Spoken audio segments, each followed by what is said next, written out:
Welcome to the Gaming Coffee Club, episode number 3. We are a tad late. This is my bad. I have been a bit under the weather. I am full of antibiotics. I've been in my bed all week, but I have been keeping my eye on all the gaming news, which is what we're going to talk about right now with a nice coffee and some good vibes. So let's jump into the first story. Okay, first off, hell has frozen over. I cannot believe this has actually happened. If you would have said this to young Murray playing the Xbox 360 back in the day and the PS3, would this ever happen? I would have said no chance. But here we are. Halo has officially been announced for PlayStation 5. Yes, you heard that correctly. Halo, which was Combat Evolved, that was the kind of remake or remaster of the original game. We've now got Halo Campaign Evolved. So this is the one we're going to be getting our hands on PlayStation 5. And what do we want to know about this? So it's a faithful yet modernized remake of the original's single player campaign. So we're only getting campaign. There's no multiplayer involved. Supposedly they're working on a separate multiplayer, which will be coming out in the future, yet to be announced, but they're going for that live service Fortnite route, which every game developer is trying to get these days. We'll see how that lands. I'm not sure Halo's the right fit for a live service Fortnite type game. They tried that with Halo Infinite. They didn't last very long. And the reason I say that, it's nothing to do with the actual gameplay. It's these games kind of survive or fall based on all the cosmetics and all the DLC. That's why Fortnite has been so successful. As much as I'm not a fan of it, it's just constantly got new updates. They've done a great job updating it all the time. And the world they've created, everything fits into it. So, if you're playing Halo and then Bart Simpson's running around in it, you're like, oh, this sucks. The same kind of thing which is happening to Call of Duty. People are sick of Call of Duty because it's like Call of Fortnite now. And that's why people, I think, as well, are gravitating towards Battlefield 6. They want that, realism, the grounded war-type gameplay and not all these, daft, bright, kids, colourful characters and skins in the game. So, be interesting to see what this multiplayer mode or game is when they announce it. So, if you're watching this on YouTube and on Spotify, if not, I'll try and describe it best I can. But the gameplay is from the Silent Cartographer level, which I think was the 4th or 5th level on the original Halo game. And it's just a great level to show off what Halo was all about. It was just this amazing, sci-fi FPS sandbox shooter. And with this polished up Unreal Engine 5 version, it looks stunning. It does look really, really nice. It kind of looks like the way you will remember Halo if you played it originally. You always remember things looking way better than they were. But I never had the original Xbox, so I never played it on that. I played it on PC when it was originally out back in the day. But when I see this, I think, oh, this could be fun. Because it's a campaign only, so I'm not expecting this to be a full price game at all. I'm thinking this should be like $30, £30. Hopefully, similar price to the Gears of War game which was recently released. Hopefully not even as expensive as that, because you'll tear through this campaign in next to no time. You'll blast through it in a weekend, especially now because there's new mechanics like sprint. You can run now, which you could never do before in Halo, which means you'll get through it even quicker. I think that update will probably be controversial for some of the Halo super fans out there, but it is what it is. You can turn it off. Supposedly you can also turn on or off ADS, aim down sights. But the thing that excites me about this is playing this with friends. So there's 2-player local split screen, and there's also up to 4-player online co-op. So playing this online with 3 of your buddies would just be top tier, honestly. Like, that is where Halo really shines. The co-op campaign stuff is just so much fun. So we've got this to look forward to. It's going to be dropping next year to celebrate the 25th anniversary of Halo, which is just wild. But this is just such a huge, strange, bizarre announcement. If you're under the age of 25, you might not get it, but the thought of Halo and Master Chief being on PlayStation, I cannot understate how just out of this world that sounds. I would never have thought that would ever happen. This is like, you know, the last big exclusive, the big tentpole franchise which Xbox had in their roster, which is now on its way to to PlayStation. Sorry, so Xbox as we know it, sadly is 100% dead. I don't think they'll be releasing another console. It will be a PC with an Xbox badge on it, just like they have done with this ROG Ally X Asus handheld. But back to Halo, it looks good. It looks like it'll be fun. It will be curious to see how it feels and how it runs, being Unreal Engine 5. I noticed in some of the gameplay there is a little bit of pop-in, but it's just polished up really nice. Look how beautiful this open landscape looks here with the water and stuff like that. There's nice little details like the chain gun on the Warthog starting to glow red at the end because it's heating up. Looks cool. It looks a lot of fun. Still does look like, you know, old school Halo gameplay. So I'm curious to see how this lands. I think it will sell bucket loads when it launches, and then I think the price will drop like a lead balloon, and you'll probably be able to pick this up and sale really cheap. Looks interesting. I'm excited about this. Hopefully we get more announcements for Halo. Such a legendary franchise. It has been completely mishandled over the last couple of years. I'll give them that. If you're looking for any of these other Halo games to play, go and play the original trilogy. It's just amazing. But don't waste your time with Halo 5. My God, it is just one of the most boring campaigns I've ever played. It's so bad, honestly. Halo Infinite's better than 5. 4 got a lot of bad press. I didn't mind 4. It was a little bit of a slog, but it was okay. I didn't mind it. It looked nice. We've got this to look forward to. 2026, this will be arriving. And it'll be interesting to see if the Silent Cartographer gameplay you're watching on screen right now, if we will get a demo of this. Because I'm pretty sure when Halo was originally launched, there was a demo of this level. So it would be cool if they just gave us all this demo to jump in and give it a shot and see what it was like. That would be very exciting for me. Very, very cool to see. Hopefully we get more for Halo. As I was about to say, it's a massive franchise, even though Xbox haven't handled it perfectly.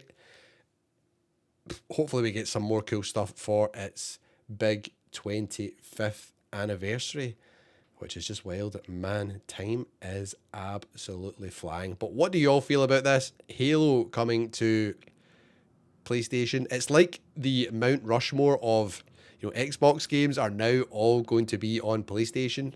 So you've got Halo, you've got Flight Simulator, you've got Forza Horizon, and what was the last one going to be? Gears of War. Like, they're all there now. It's just wild. I just don't understand why anyone would buy an Xbox, and I don't understand why Xbox... I don't think Xbox do actually think that people will buy their next hardware. I think they're just really looking and doing everything they can to exit the hardware space and just kind of go, oh, nobody's buying it, we're exiting it, blah, blah, blah, and just keep their subscription service. That's all they want. That and cloud gaming.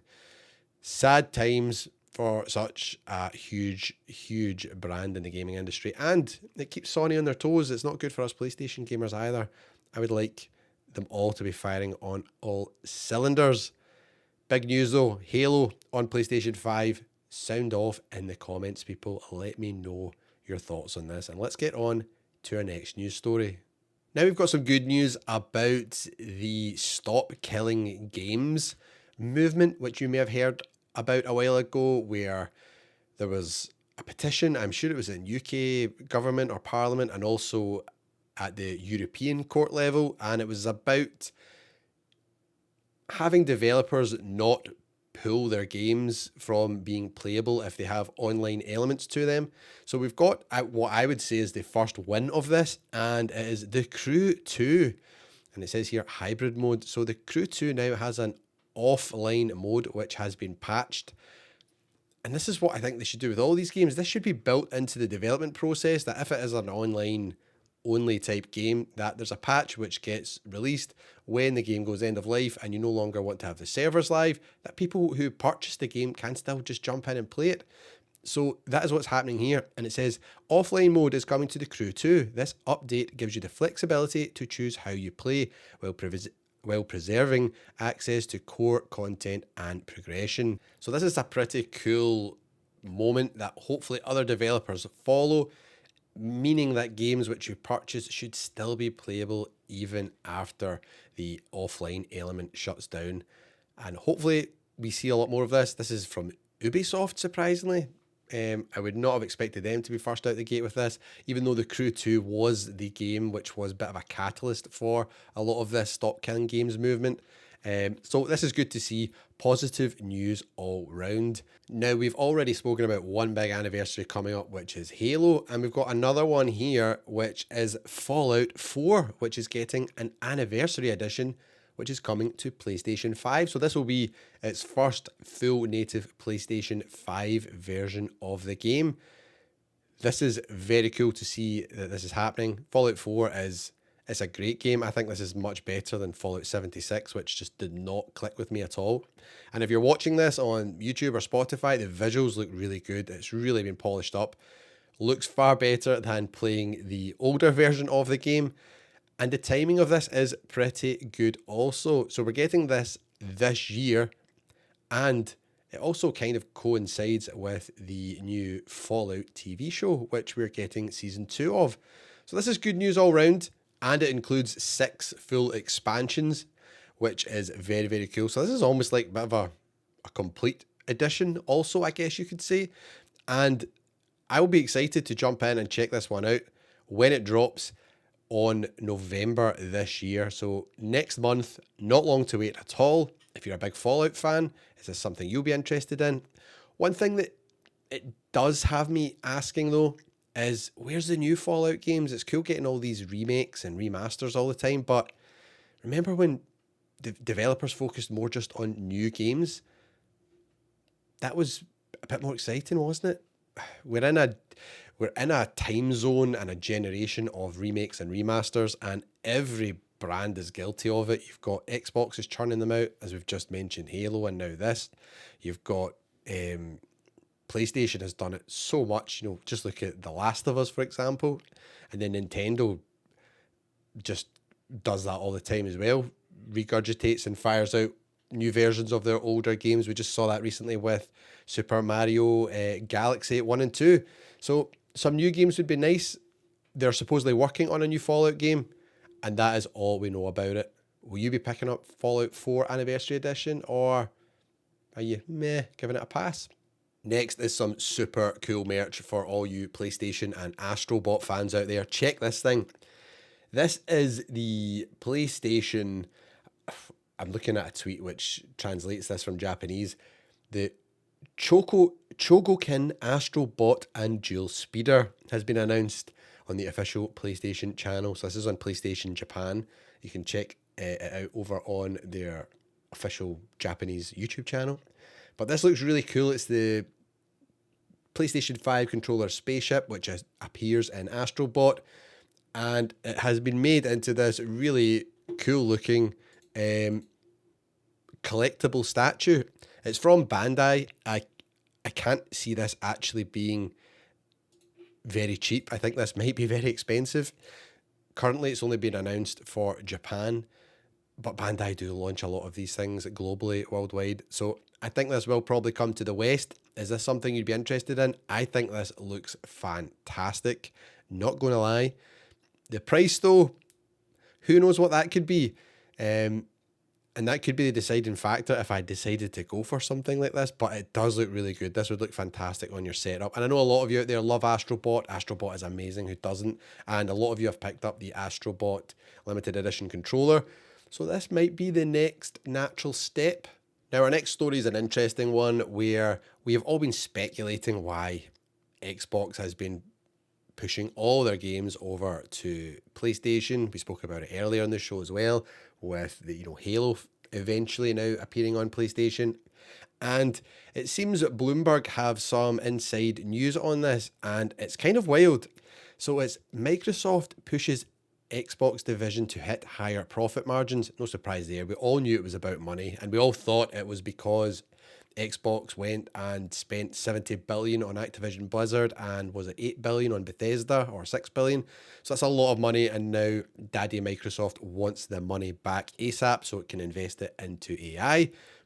And this Bloomberg UK article says management's goal of 30% profit margins for gaming has led to job losses and cancelled projects. Wow, that's kind of wild. 30% profit margin, and they're not even the market leader. It says here the takeaways by Bloomberg AI. Microsoft Corp is asking Xbox gaming division to produce profit margins of 30% accountability margins. So that is supposedly what Microsoft call it internally. They call it accountability margins, not profit margins. It says there, a term the company uses in lieu of profit margins. The gaming division has responded to the new goal by cancelling products, raising prices, and slashing thousands of jobs, according to people familiar with the business.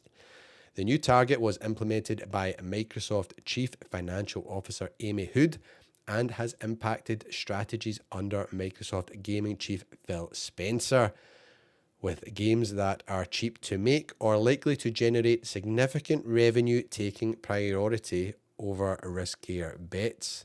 Taking priority over riskier bets, I was trying to say there. This doesn't surprise me at all. I think a lot of us have known for a long time that Phil Spencer isn't calling the shots at Microsoft or Xbox anymore, should we say. He was all about exclusives, and then after Starfield launched and was not received as well as they'd like, I would say it was probably a bit of a flop in their opinion. And after that, there was a switch. You could see things changed. They started talking about, these 4 games that are going to other platforms just to test the waters out. Yeah, right. We knew that was not the case. It's just been everything since then. They're just opening the floodgates. And it's a shame because they had a chance to actually, I think, do quite well this year. But this is just wild news that, Microsoft makes so much money already. It's just this never ending greed of companies. And this is not exclusive to Microsoft. This is just companies in general. Their share prices keep going up. Their shareholders keep getting more money. The CEOs get paid a fortune. And then you have, the people that are actually on the ground making these games getting laid off. And then games like, what was it? Perfect Dark. I thought that looked pretty good. That was in limbo for a long time. Then we eventually got a kind of gameplay slice type trailer. And it looked really good. Cancelled, gone. It's just wild. They put the price of Game Pass up by 50%. They have increased the prices of their consoles. I saw the other day as well, they've increased the prices of their development kits for developers who want to make games for Xbox. All of this just points to me that they just don't want the Xbox console to exist anymore. They want to be all about third party and PC gaming so that they can just make one game for PC and that's it. They can then send it everywhere and say it's an Xbox, as they're doing with all their advertising right now, where everything is an Xbox. But this 30% profit margin is wild because this article says the average profit margin in video game industry in recent years has ranged between 17 to 22%. Wow. Well, coming in between 10% and 20% over the past 6 years at Xbox. Court documents from 2023 revealed that Microsoft's gaming business had a 12% profit margin for the first 9 months of the company's 2022 fiscal year. So they're nearly wanting to 3x that from 12% up to 30%. That is just crazy. And it's a shame the state things are in the gaming world. They've said here, Xbox once dominated the lucrative world of video game consoles, surpassing Sony and Nintendo in the 2000s with the popular 360. But a series of strategic mistakes, starting with a troubled launch of the Xbox One in 2013, led to a significant decline in market share. They always seem to forget, though, the Xbox 360 came a year earlier. It did come out the gate swinging, and it is the best Xbox ever made. It had the red ring of death, obviously, but PlayStation did claw that back. PlayStation did not have a good launch with the PS3. It was massively overpriced. Very powerful machine, difficult to develop for also, but then they went back, hunkered down, and started churning out amazing exclusive games. And they clawed it back. They ended that generation outselling the Xbox 360, which is what, to me, Xbox should be doing instead of all the stuff they're doing just now, shoving stuff everywhere. It's like quick win, quick money back, instead of trying to build a strong brand. I feel like Xbox brand is kind of soulless right now, and it is a shame to see what has happened. Interesting for us to figure out why that their games are all coming to PlayStation, because PlayStation gamers buy their games. Xbox has conditioned their audience not to buy them because of Game Pass. Everything goes in there day one. Why would you, if you're getting the games day one in there? Why would you buy them? So it's a bit of a double-edged sword for them. It's not going well for them.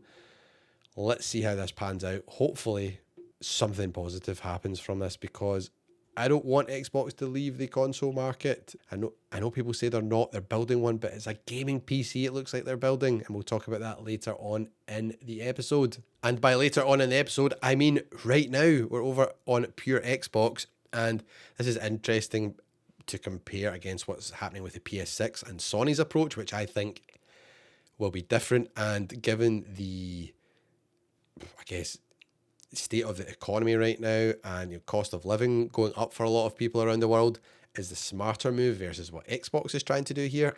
But Sarah Bond, who is, I think she's the CEO of Xbox Gaming now. I can't remember what her title is to be exact. It says Xbox President speaks here. But she was in this interview with Mashable, and I'm not going to play the interview. It was actually really terrible. It felt like a paid advertisement for Xbox. But they were discussing this ROG Xbox Ally X handheld, and then they discussed about the next gen console, and there's a quote here: "I can tell you, you're right. The next gen console is going to be a very premium, very high-end curated experience. You're starting to see some of the thinking that we have in this handheld, but I don't want to give it all away." Unless there's something going on that everyone is just not seeing, and Xbox are playing 4D chess, but based on their previous I guess decisions, I wouldn't be hopeful of that. This just sounds to me like it's going to be a very expensive, it's going to be a gaming PC. So you've got this Asus ROG Ally X, which is $1,000, and it's a PC gaming handheld, and it's got an Xbox badge stuck on it. We are now going to get, I think, a gaming PC, which is going to have an Xbox badge on it and this Xbox launcher in it. And it's going to probably cost $1,000 to $2,000. So it will be cheap for maybe a gaming PC, because gaming PCs can just run the gamut of pricing. You can be as cheap or as astronomically expensive as you like. But based on the performance, I think this one will be okay wise. But in terms of a traditional console, the price for this will be astronomical. And you can see here they're already setting the scene, saying the next gen console is going to be very premium.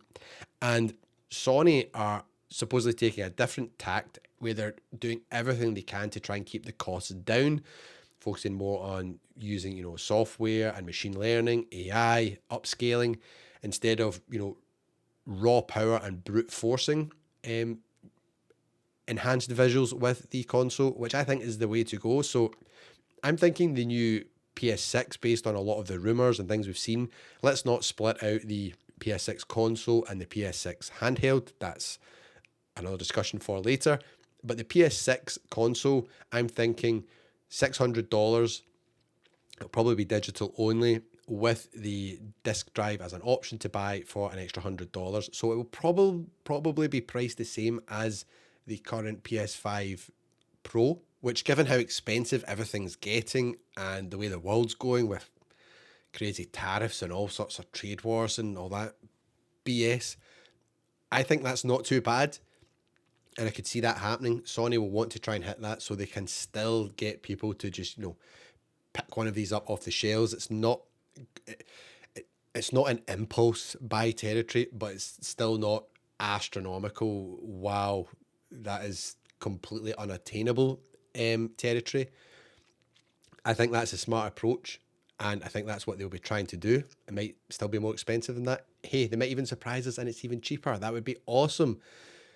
But there's a big difference here between that. You think PlayStation's already the market leader. Xbox is number 3 here. Well, I say PlayStation's the market leader. Probably Switch 2 is probably going to end up being market leader, or Switch if you bundle them up together. But if you talk about just the, AAA home console space, it's pretty much PlayStation versus Xbox.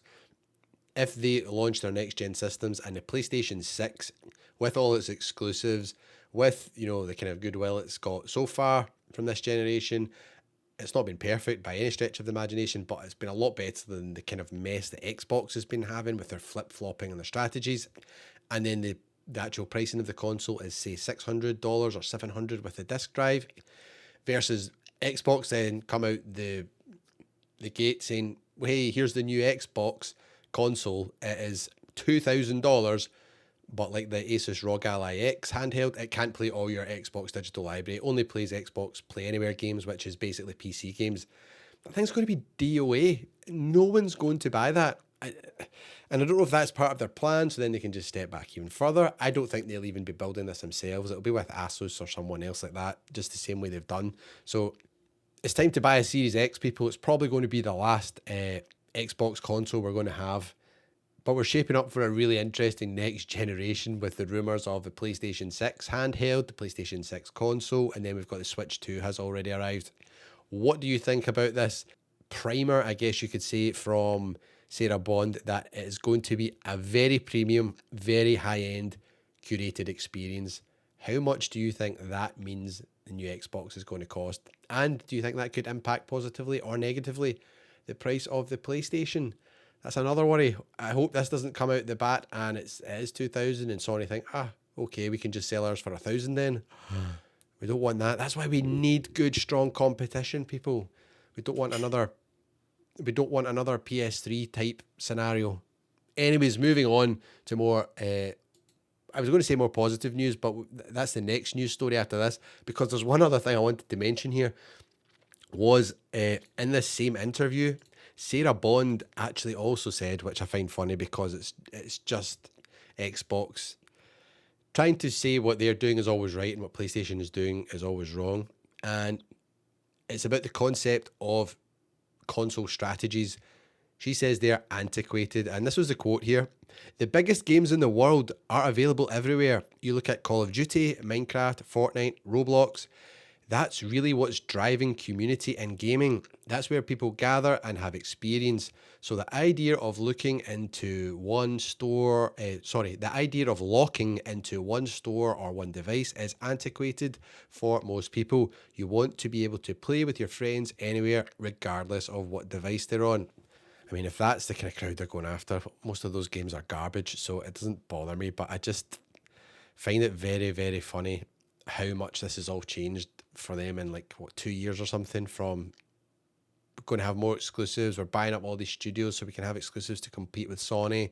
Do you think exclusives matter? That's why I wanted to ask about this, because I think they do. Exclusives are what allow these platforms to compete and to, innovate and challenge each other. Otherwise, what is the differentiator? Everything just becomes a kind of bland box.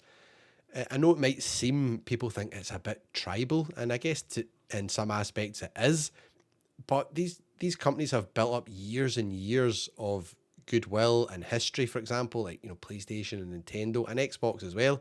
So that's a powerful lever to pull to attract people to your brand. So say they all just said PlayStation, Nintendo, Xbox, right, all exclusives, you can play them all whenever you like or whatever. I actually think that would make things worse for pricing. I'm probably still not feeling well enough to fully explain this, but I think they are necessary because that is what attracts people to your platform. I feel like Xbox are saying all of this because they have failed at that approach, because for a long time they actually didn't have any exclusives on the way. Then they had a whole bunch which were not good. I feel like this year would have been their best shot. This year, next year, they actually got a pretty good roadmap, but they've already decided to just cut the cord and go full third party with it. They should have just stayed on a little bit longer, and then I think they could have competed a lot better with PlayStation and with Nintendo. But what do I know? I'm not in charge of Xbox. And Sony and Nintendo seem to be doing pretty well. They're the top two dogs in the gaming world. They've got their exclusives locked down. And I know a lot of people will be saying, but Murray, PlayStation doesn't have exclusives the way they used to. They're putting them all on PC now. And I'm like, it doesn't matter. It never has. It's actually always been like that. To me, PlayStation, Xbox, Switch are very different from PC. PC is much more enthusiast gaming world versus consoles, much more casual, pick up and play, easy to go. You don't need to worry about downloading all these kind of drivers, update patches, tweaking the games to get it to work. You should be able to just slam the disc in and away you go. And people always forget, it kind of has always been like this. Now, the reason I say it's always been like this, I'm really lucky I've always had a PC growing up. So I've always kind of been a PC gamer alongside my consoles. And when the first Xbox launched, I never had an Xbox, but I played Halo on my PC. I still think exclusives are really good because that was the thing that made me want to get an Xbox. I never got one till later on. My first Xbox was a 360, but that was a big part of it, a big reason. The other games, when I think about, if I go way back to the PlayStation 1, Wipeout and Destruction Derby, which were two massive games on the original PlayStation, don't let people tell you otherwise, they're absolute classics. I played both of them on PC. PC is just different to console for me. I don't know if anyone agrees with me or disagrees. It doesn't really matter. It's just an opinion. But I wanted to discuss this with you to see what you all think. Are they important or are they not? Would you all be happy if PlayStation, all their exclusives just went to Xbox and vice versa, and Nintendo jumped in as well? I don't think it's going to happen because, well, Nintendo is true exclusives. You only can play them on the Switch, Switch 2.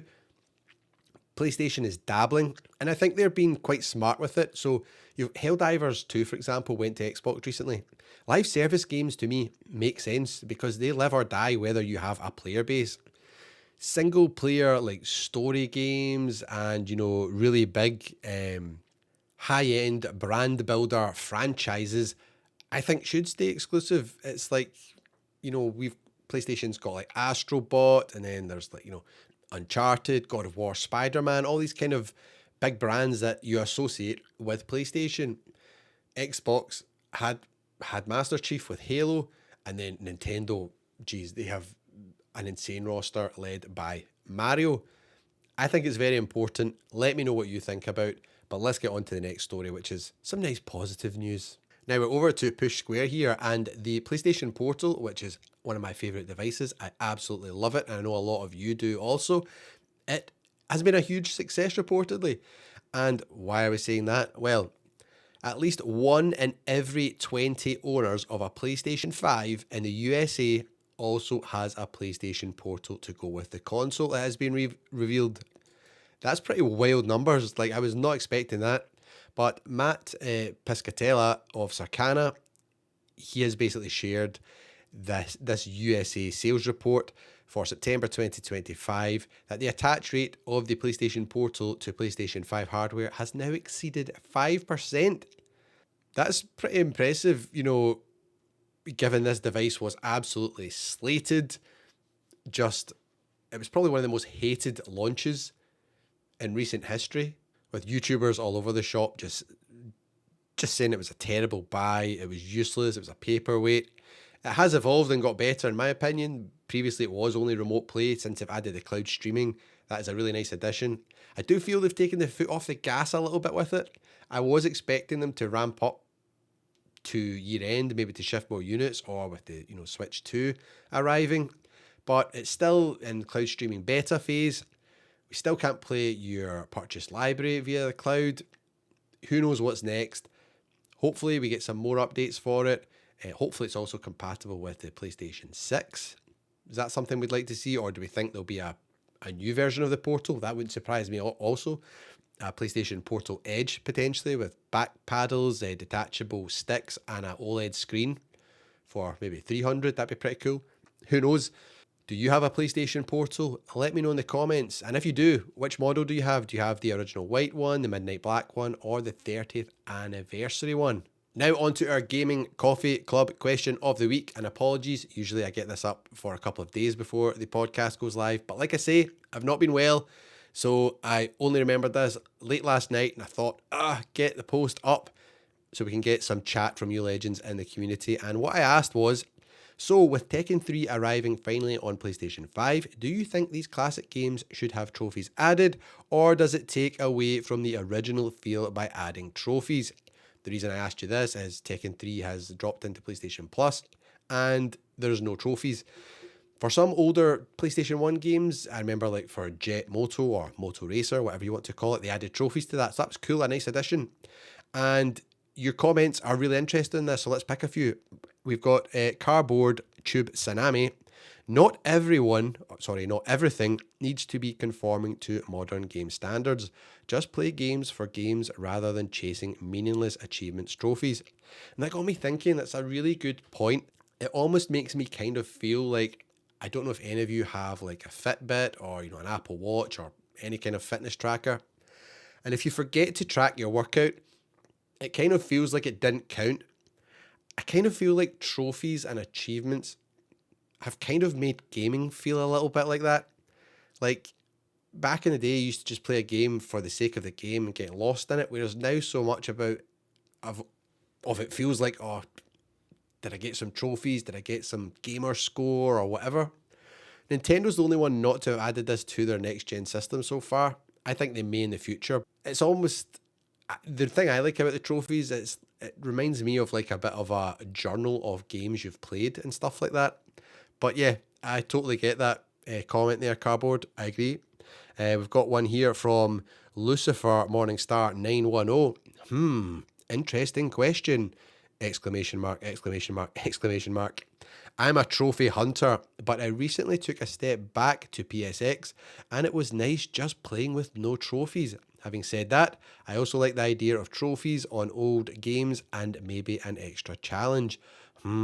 See, I agree with that too. So I'm not sure what the right answer would be for this one. We've got Tomo21TM. I'd love for them to add trophies, but it's not essential.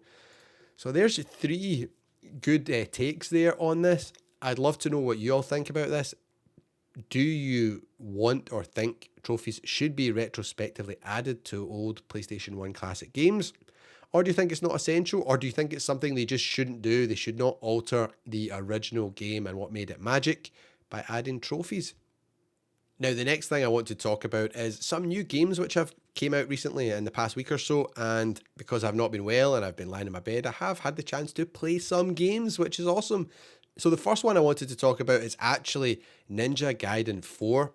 Big shout out to Xbox Game Studios for giving me the code to check this out because this game is a good time. And I don't think I've really ever played any of the previous Ninja Gaiden games, but this one caught my attention based on some of the footage I saw, which was so gory and the violence was so visceral.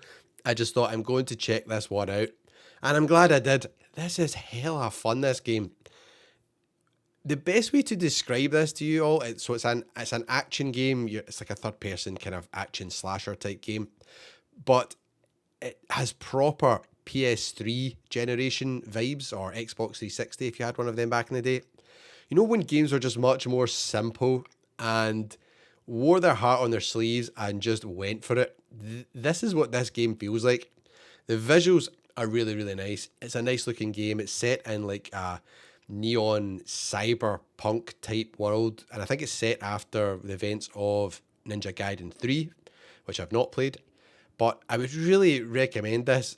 It's tough as nails, I'm not going to lie. I had to drop down to the hero mode, which is kind of like the easy mode, so I could actually have a chance at kicking some ass in it. But I really, really enjoyed it. I would really recommend you give this a go if you like the look of it, and you like, action slasher games like this. It was a ton of fun. I cannot wait to dive more into it. And it actually got me really interested to play Ninja Gaiden 2 Black, which was the remake or remaster, whatever you want to call it, of Ninja Gaiden 2, which launched earlier on this year. So, yeah, positives all round for Ninja Gaiden 4. Also, not having a lot of experience with this game franchise, when I went down to the hero mode, it was really good at teaching you how to play the game well. You know, a lot of it was about timing, you know, your parries, blocks, and it gives you, you know, an opportunity to then take advantage and attack your enemy. But it was really, really cool. Some of the moves you do in this are so gruesome, where you just are literally dismembering and chopping the bad guys into bits. So it's an awful, awful lot of fun.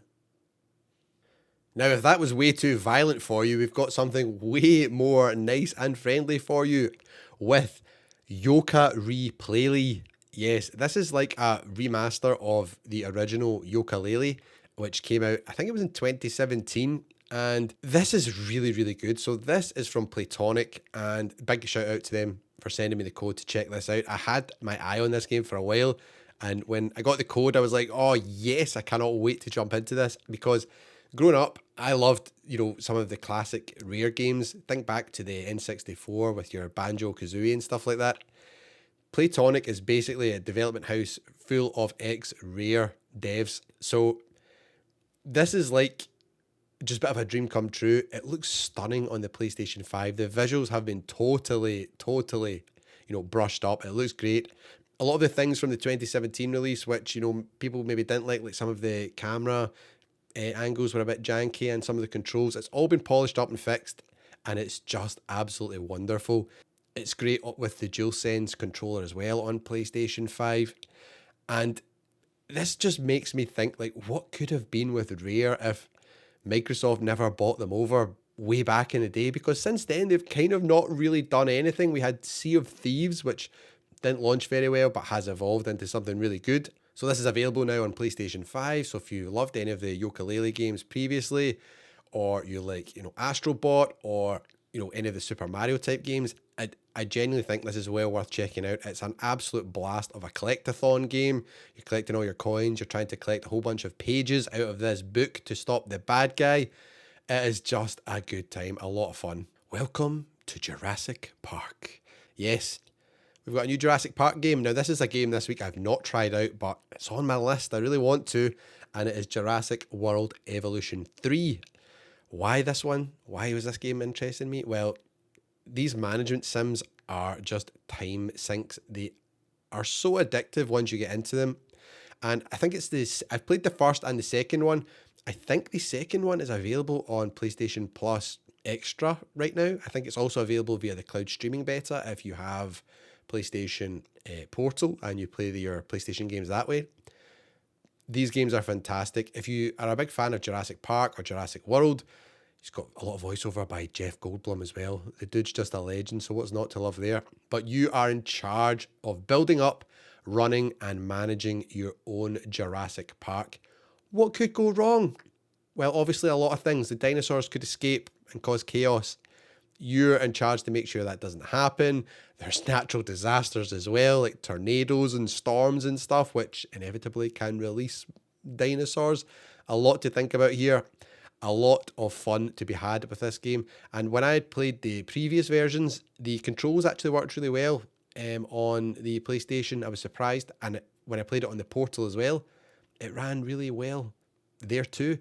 So this is one that I think definitely should be on your radar if you're into more strategy or management sim type games. And that is this kind of games that for this week I've had my eye on, or I've been playing. So we've got some crazy action hack and slash with Ninja Gaiden 4. Got much more chilled, relaxing, beautiful platformer collectathon with Yooka-Replaylee. And then if you're into some more strategy, we've got Jurassic World Evolution 3. I can't believe we're at the third game in this franchise already. It's done really, really well. So let me know if you've been playing any of these games this week, or what games you have been playing this week. I'd love to know. Sound off in the comments. I love reading and responding to all your comments. And if you're curious about more on this PlayStation 6 handheld, which we've briefly mentioned in this episode, and you're watching this on YouTube, click in the video on screen right now, as it will show you everything you need to know about what we know so far about it. And if you're watching on Spotify or somewhere else or listening somewhere else, thank you very much for hanging out with me on the Gaming Coffee Club. Please subscribe, follow, like, whatever that platform you're listening on allows you to do. I'd love to chat to you all again in the future. And I'll see you next week for more gaming and coffee chat.